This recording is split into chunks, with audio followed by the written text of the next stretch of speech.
پچھلے خطبہ جمعۃ المبارک میں جو کچھ بیان ہوا اس کا خلاصہ یہ ہے کہ سورۃ الاعلیٰ اور سورہ غاشیہ میں گہرا ربط اور تعلق ہے۔ سورہ اعلیٰ کا آغاز اللہ تعالیٰ نے اس بات سے کیا ہے کہ اپنے بلند رب کے نام کی پاکی بیان کرو، ساتھ ہی پھر دلائل دیے توحید کے کہ وہ ہے جس نے پیدا کیا، جس نے درست کیا، جس نے اندازہ لگایا، ہدایت دی، خوراک کا انتظام کیا۔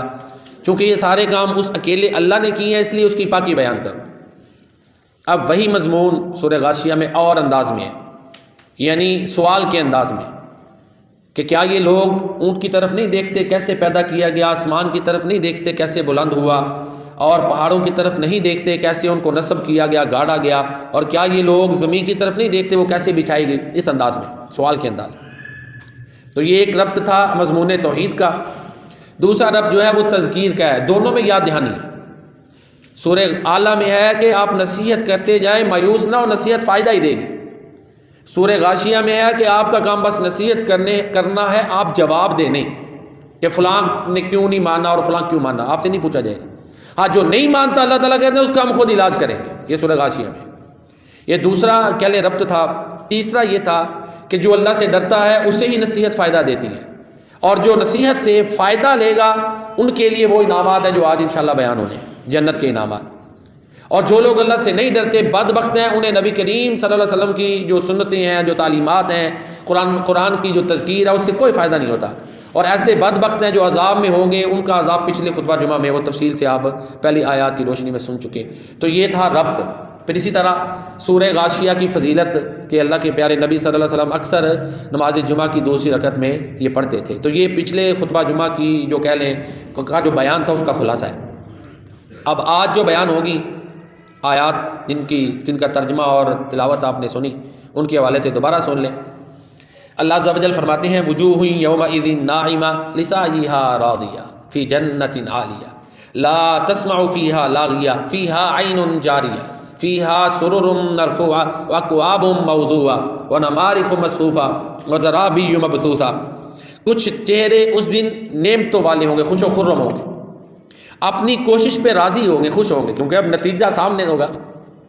بلند و بالا جنت اور باغ میں ہوں گے جس میں وہ کوئی لغو بات نہیں سنیں گے، اس میں بہتا ہوا چشمہ ہوگا، اس میں بلند و بالا تخت ہوں گے، اور ان کے لیے آب خورے رکھے ہوئے ہوں گے، اور کتار اندر کتار گاؤ تکیے لگائے ہوئے ہوں گے، اور بچھے ہوئے قالین ہوں گے۔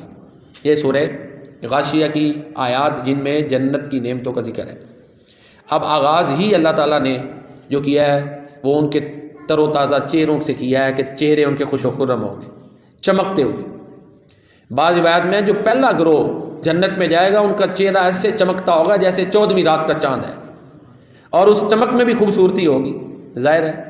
اور وہ جو چہرے کی خوبصورتی اور وہ کلرنگ جو ہے وہ تو ہمارے امیجن تصور سے ہی بالا ہے، کس طرح اللہ تعالیٰ قادر ہے۔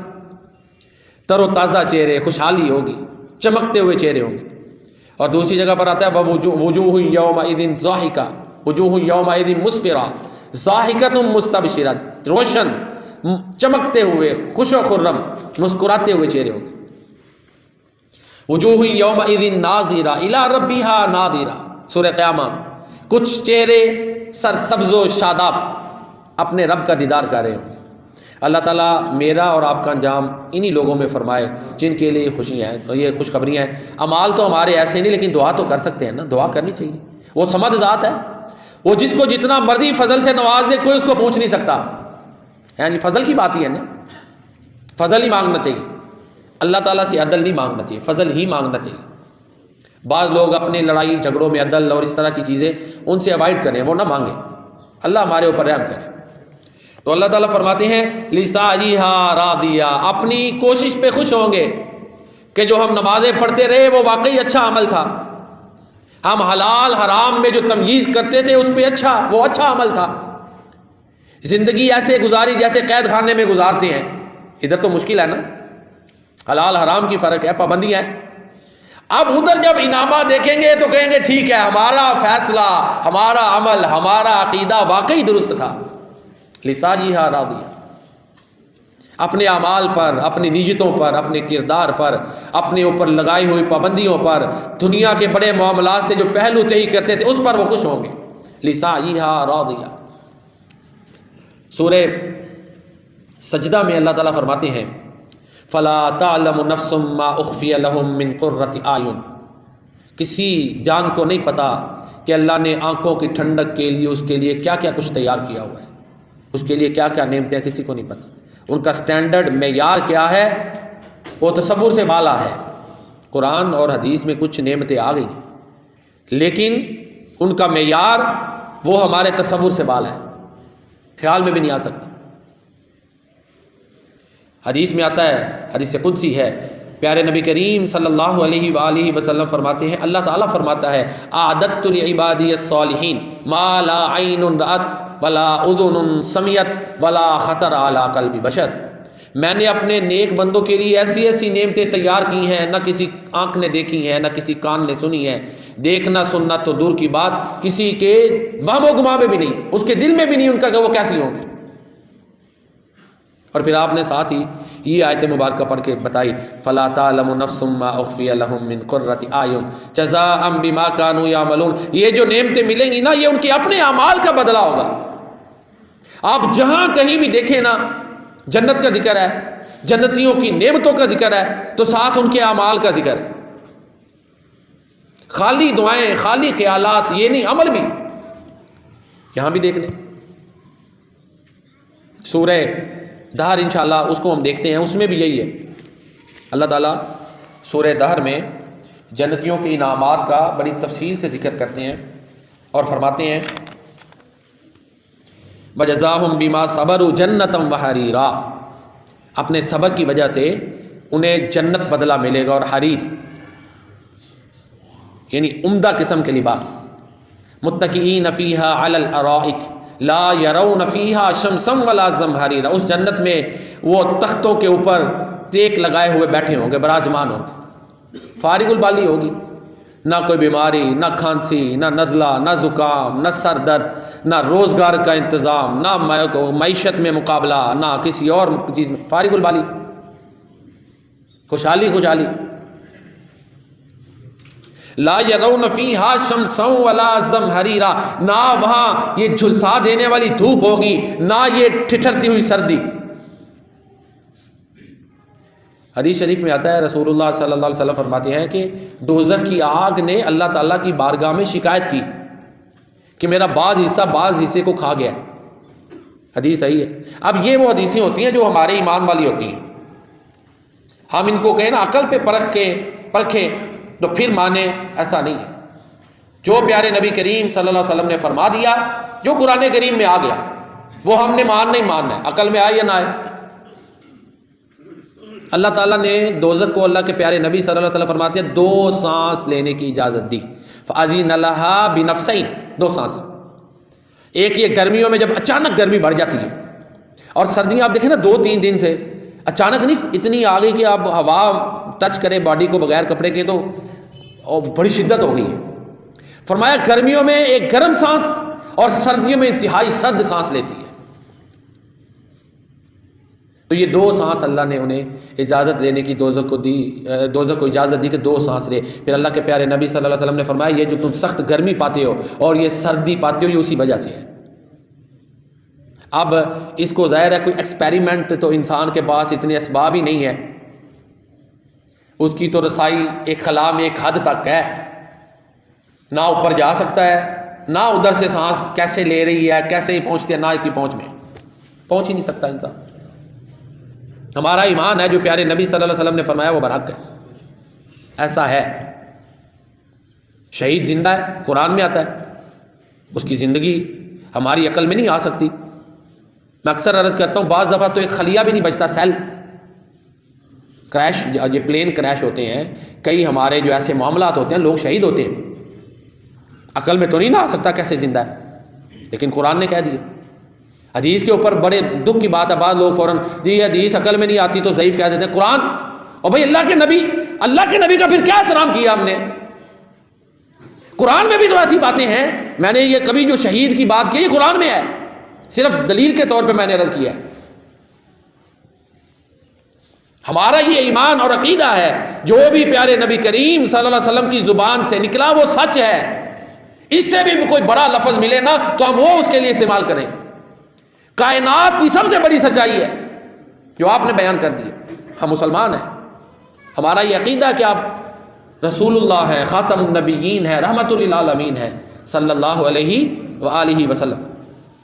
تو سورہ قیامہ میں اللہ فرماتے ہیں لا یرون فیہا شمسا ولا زمہریرا, نہ وہاں موسم کی شدت اس کا کوئی سامنا نہیں ہوگا, موسم خوشگوار ہوگا, بلکہ سائے ایسے خوشگوار. اللہ کے نبی فرماتے ہیں ان فی الجنت لشجرۃ یسیر الراکب فی ظلها 100 عام, جنت میں ایک درخت ہوگا جس کا سایہ اتنا لمبا ہوگا کہ جنتی 100 سال اس چلتا رہے تو اس کے سایہ کو ختم نہیں کر سکے گا. ودانیتن علیہم ظلالها, اللہ فرماتے ہیں اس جنت کے درختوں کے سائے جھکے ہوئے ہوں گے قریب. وذللت قطوفها تذلیلا, اور پھلدار جو گچھے ہوں گے وہ بالکل قریب رسائی میں. اللہ قادر ہے, اوپر ہو ان کی دل چاہے تو وہ ساتھ ہی قریب آ جائیں, کوئی مشکل نہیں ہے, ادھر یہ ساری چیزیں ہو سکتی ہیں. وذللت کا معنی یہ مکمل تابع قریب.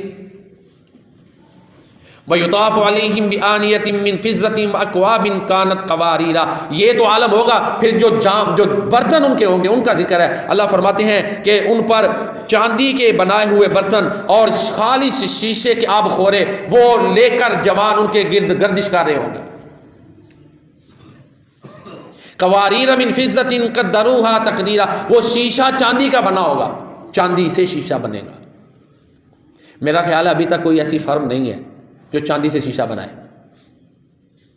انسان دنیا میں بھی ہے ہی نہیں چاندی کا شیشہ, چاندی سے شیشہ بن جائے. اور یہ سورہ دہر ہے, پڑھ لیں.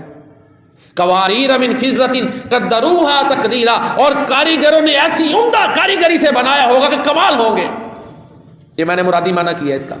لفظی معنی تو یہ کہ انہوں نے بڑے اچھے اندازے سے بنایا ہوا ہوگا. آپ کو پتہ ہے سادہ سی چیز بنانے والا جب اس میں رنگ بھرتا ہے اور اس میں خوبصورتی ہوتی ہے تو وہ بھی بڑی خوبصورت ہو جاتی ہے.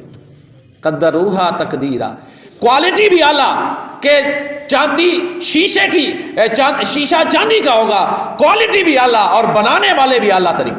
اللہ اکبر. یہ کوئی معاذ اللہ فضلی باتیں نہیں ہیں, یہ قرآن ہے. اور یہ اللہ نے اپنے بندوں کے لیے تیار کی ہوئی ہیں. یہ دنیا کی ہم دیکھتے ہیں نا نعمتیں, یہ مغرب کی ترقی, امریکہ کی فلاں کی, تو پھر ہمارے ذہن میں یہ چیزیں مدھم پڑ جاتی ہیں. اقبال نے بھی کہا تھا نا, فردوس جو تیرا ہے وہ تو کسی نے نہیں دیکھا, تیری جنت یا اللہ بھی کسی نے نہیں دیکھی. کہ قرآن میں پڑھی ہے نا, یعنی ظاہری آنکھوں سے نبی کریم صلی اللہ علیہ وسلم کے علاوہ کسی نے نہیں دیکھی. معراج میں آپ نے دیکھی, ہمارا ایمان. فردوس جو تیرا ہے وہ تو کسی نے نہیں دیکھا, فرنگ کا ہر قریہ ہے فردوس کی مانند. لیکن اللہ کی جنت وہ بے مثل ہے. تو بہرحال اللہ فرماتے ہیں وَيُسْقَوْنَ فِيهَا كَأْسًا كَانَ مِزَاجُهَا زَنْجَبِيلًا, وہاں پر ایک جام ایسا ان پر پیش ہوگا جس میں ادرک یا سونڈ کی ملاوٹ ہوگی. قسم کے جام, شہد کے جام ہوں گے, دریا, شہد کے دریا, دودھ کے دریا, یہ وہاں پہ بہتے ہوں گے. شراب کے, ایسی شراب لا يصدعون عنها ولا ينزفون, نہ اس میں بدبو ہوگی, نہ عقل بہکے گی, نہ سر چکرائے گا. اس معیار کی شراب بنانا انسان کے بس کی بات ہی نہیں ہے. وہ میٹیریل جو جنت میں ہوگا یہاں ممکن ہی نہیں ہے.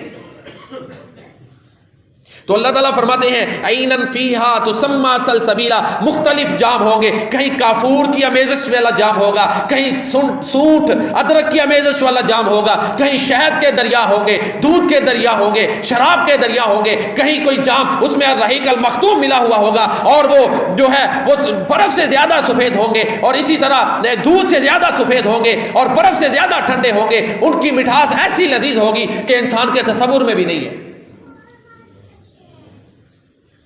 اور پھر اللہ فرماتے ہیں وَيَطُوفُ عَلَيْهِمْ وِلْدَانٌ مُخَلَّدُونَ, وہاں پہ نوجوان آب خورے لے کے جو ہے وہ ان کے سامنے چل پھر رہے ہوں گے. سونے چاندی کے برتن ہوں گے ہاتھوں میں لیے ہوئے, فرما بردار وہ نوجوان, وہ وہاں پہ چل پھر رہے ہوں گے. قرآن کی مختلف آیات کا میں نے مفہوم آپ کے سامنے رکھا ہے کیونکہ وقت مختصر ہے. پھر اللہ فرماتے ہیں کہ جب اِذَا رَأَيْتَهُمْ حَسِبْتَهُمْ لُؤْلُؤًا مَّنثُورًا, اگر تمہاری ان چلتے پھرتے ہوئے نوجوانوں پہ نظر پڑ جائے تو تمہیں ایسے لگے گا جیسے موتی بکھرے ہوئے ہیں.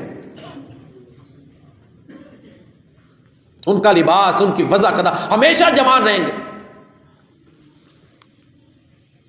بچے ہوں گے جو ہمیشہ جوان رہیں، ہمیشہ رہیں گے. اور اللہ فرماتے ہیں وَإِذَا رَأَيْتَ ثَمَّ رَأَيْتَ نَعِيمًا وَمُلْكًا كَبِيرًا. اللہ اکبر. پھر اگر تم دیکھو گے تو تمہیں پھر پتہ چلے گا کہ اللہ کی نعمتیں کتنی عظیم ہیں. وَمُلْكًا كَبِيرًا. اور وہ جنتی ایسے جیسے کسی بڑی بادشاہت کا مالک ایسے ہو جائے گا. ہمیشہ کی جوانی ہوگی. موت کو اللہ ذبح کر دیں گے. اللہ کی قدرت لا محدود ہے. موت کو بھی اللہ تعالیٰ نے پیدا کیا ہوا ہے. سورہ ملک ہم پڑھتے ہیں نا، الذی خلق الموت والحیات، پہلے موت کا ذکر ہے. اللہ نے موت اور زندگی کو پیدا کیا ہے. اور ایک حدیث میں آتا ہے جس کا مفہوم یہ ہے کہ موت کو مینڈے کی شکل دی جائے گی اور اللہ تعالیٰ کسی اونچی جگہ پہ جو ہے وہ اس کو ذبح کر دیں گے. ندا ہوگی کہ جنتیوں اب تم خوش رہو، تم نے ہمیشہ ہمیشہ جنت میں رہنا ہے، اب موت نہیں آئے گی، نہ اب کوئی بیماری ہے، نہ کوئی فکر ہے، نہ کوئی ٹینشن ہے. اور ان کی خوشی کی کوئی حد نہیں رہے گی جب یہ اناؤنسمنٹ جنتی سنیں گے. اسی طرح اس کے برعکس جب دوزخیوں کے سامنے یہ اعلان ہوگا تو ان کی مایوسی کی حد نہیں رہے گی. تو وہاں پر اللہ تعالیٰ فرماتے ہیں عالیہم ثیاب سندس خضر واستبرق وحلوا اساور من فضہ. وہاں پر ان کو سبز ریشم کے لباس پہنائے جائیں گے. جیسی کوالٹی پتلی باریک جیسی ریشم چاہیں گے ویسی ملے گی. وحلوا اساور من فضہ. چاندی، بعض آیات میں سونے کے کنگن، چاندی کے کنگن ہوں گے. وَسَقَاهُمْ رَبُّهُمْ شَرَابًا طَهُورًا. اور ان کا رب انہیں شراب طہور پلائے گا. اللہ اکبر. یہ ترکیب دیکھیں نا کتنی تعظیم ہے. اپنی طرف اللہ تعالیٰ نے نسبت کی ہے. وَسَقَاهُمْ رَبُّهُمْ شَرَابًا طَهُورًا. یہ بڑی تعظیم والی ترکیب ہے. وہ ادھر وہ بچے جو ہمیشہ رہنے والے وہ خادم ہوں گے، ملائکہ ہوں گے، حوریں ہوں گی، یہ سارے. لیکن نسبت اللہ نے مہمان نوازی کی اپنی طرف کی ہے.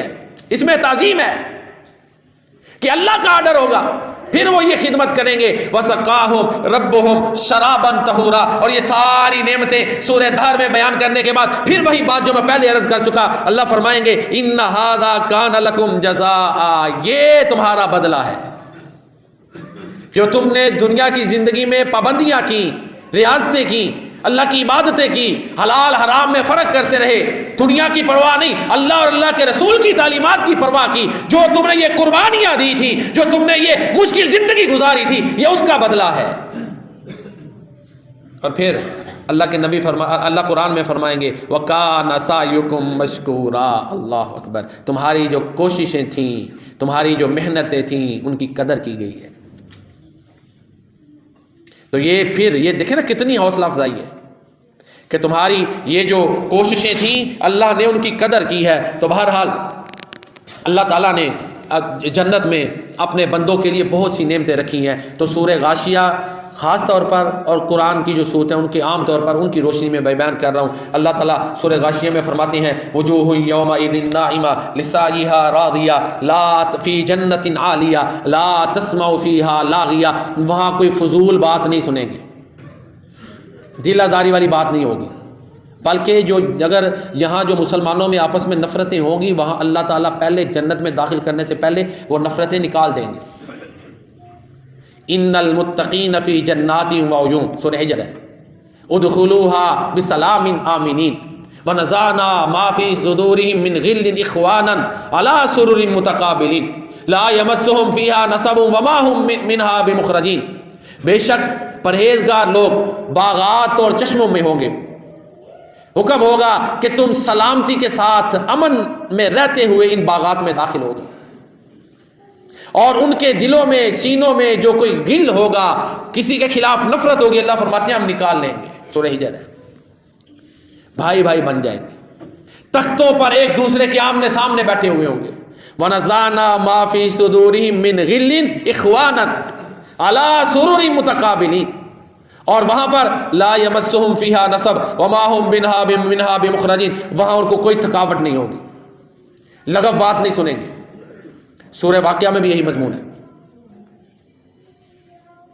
جیسے پھل چاہیں گے ویسے ملیں گے، جیسا گوشت چاہے گا ملے گا، وفاکہۃ مما یتخیرون ولحم طیر مما یشتہون وحور عین، اور موٹی آنکھوں والی ان کی حوریں، ان کی ازواج ہوں گی ایسے جیسے چھپائے ہوئے موتی ہیں۔ پھر اللہ فرماتے ہیں لا یسمعون فیہا لغوا ولا کذابا، وہاں پہ نہ لغو سنیں گے، لا یسمعون فیہا لغوا ولا تاثیما، یہ سورہ واقعہ وہ سورہ نبا میں تھی، وہ دوسری آیت لا یسمعون فیہا لغوا ولا تاثیما، نہ گناہ والی بات ہوگی نہ لغو بات ہوگی، الا قیلا سلاما سلاما، اللہ فرماتے ہیں ہر طرف سے ان کو سلیوٹ اور سلام ہوں گے۔ تو سورہ النبا میں اللہ فرماتے ہیں جزاء من ربک عطاء حسابا، یہ تیرے رب کی طرف سے بدلہ ہے اور حساب کے مطابق عطا ہے، یعنی جہاں کہیں بھی آتا ہے نا وہاں پہ اکثر یہ آتا ہے کہ یہ تمہارے عملوں کا نتیجہ ہے۔ سورہ مرسلات ان المتقین فی ظلال وعیون ان المتقین فی ظلال وعیون وفواکہ مما یشتہون کلوا واشربوا ہنیئا بما کنتم تعملون، ادھر بھی ہے۔ سورہ دخان میں بھی یہی مضمون ہے ان المتقین فی مقام امین فی جنات وعیون یلبسون من سندس واستبرق متقابلین کذلک زوجناهم بحور عین یدعون فیہا بکل فاکہۃ آمنین لا یذوقون فیہا الموت الا الموتۃ الاولی ووقاهم عذاب الجحیم فضلا من ربک ذلک هو الفوز العظیم۔ عملوں کا بدلہ اور ساتھ رب کا فضل، یہ دونوں چیزیں، اور سورہ دخان میں اللہ فرماتے ہیں یہ بڑی کامیابی ہے۔ تو بہرحال قرآن کریم کے اور بڑے مقامات ہیں جہاں اللہ تعالیٰ نے تفصیل کے ساتھ جنت کی نعمتوں کا ذکر کیا ہے۔ اب یہاں اللہ فرماتے ہیں فیہا عین جاریہ، اس میں چشمہ جاری ہوگا، اس کی تفصیل میں پہلے بیان کر چکا جنت کے مشروبات کی۔ سورہ واقعہ میں آتا ہے وماء مسکوب، بہتا ہوا پانی ہوگا، فیہا سرر مرفوعہ، بلند و بالا تخت ہوں گے، واکواب موضوع، آب خورے رکھے ہوئے ہوں گے، کہیں پہ برتن بڑی ترتیب سے لگے ہوں گے، کہیں پر بچے جو ہمیشہ رہیں گے وہ آب خورے لے کے چل پھر رہے ہوں گے، وَنَمَارِقُ مَصْفُوفَةٌ وَزَرَابِيُّ مَبْثُوثَةٌ، قالین محلات میں قالین بچھے ہوئے ہوں گے، اور اسی طرح اللہ فرماتے ہیں ان کے جو گاؤ تکیے ہیں وہ بھی بچھائے ہوئے ہوں گے۔ تو یہ ساری نعمتیں جنتیوں کو جنت میں ملیں گی۔ تو سورہ غاشیہ دیکھیں نا، جنت کی نعمتوں کا ذکر ہے، تو اللہ کے نبی صلی اللہ علیہ وسلم اکثر نماز جمعہ کی دوسری رکعت میں سورہ غاشیہ پڑھا کرتے تھے، اور اس سے پتہ چلتا ہے کہ سورہ غاشیہ میں اللہ تعالیٰ نے جنتی نعمتوں کا جو ہے نا خصوصی ذکر کیا ہے تاکہ لوگوں میں رغبت ہو۔ پھر آخر میں یہی کہ یہ نعمتیں اللہ سے مانگنی چاہیے، جنت کا سوال کرنا چاہیے، لیکن جو بھی ہم عمل کریں اس میں اللہ کی رضا ہو، اللہ راضی ہو، اور راضی ہو کر ہمیں یہ دے۔ پہلی ترجیح اللہ کی رضا ہو۔ اقبال نے بھی کہا نا سوداگری نہیں یہ عبادت خدا کی ہے، اے بے خبر جزا کی تمنا بھی چھوڑ دے، اچھا ہے دل کے پاس رہے پاسبان عقل، لیکن کبھی کبھی سے تنہا بھی چھوڑ دے۔ تو اصل اللہ کی رضا ہو، یہ ثانوی ہو جنت کی نعمت، لیکن مانگنی چاہیے، کیونکہ اللہ صمد ہے، جو اللہ سے مانگتا ہے اللہ اس سے راضی ہوتے ہیں، جو اللہ سے نہیں مانگتا اللہ تعالیٰ اس سے ناراض ہوتے ہیں، اسے کوئی فرق نہیں پڑتا، وہ صمد ذات ہے نا، لیسا کمثلہ شیء، وہ بے مثل ذات ہے۔ تو بہرحال یہ سورہ غاشیہ کی روشنی میں جنتی نعمتوں کا ذکر تھا جو میں نے بیان کیا، آپ نے سنا۔ اللہ تعالیٰ اپنی بارگاہ میں قبول فرمائے، اللہ تعالیٰ ہماری غلطیوں کوتاہیوں کو معاف فرمائے، اور اللہ تعالیٰ ہمیں ان لوگوں میں شامل فرمائے جن کو یہ نعمتیں حاصل ہوں گی۔ انشاءاللہ آئندہ خطبہ جمعہ میں سورہ غاشیہ کی جو آخری آیات ہیں کوشش کریں گے کہ ایک ہی جمعہ میں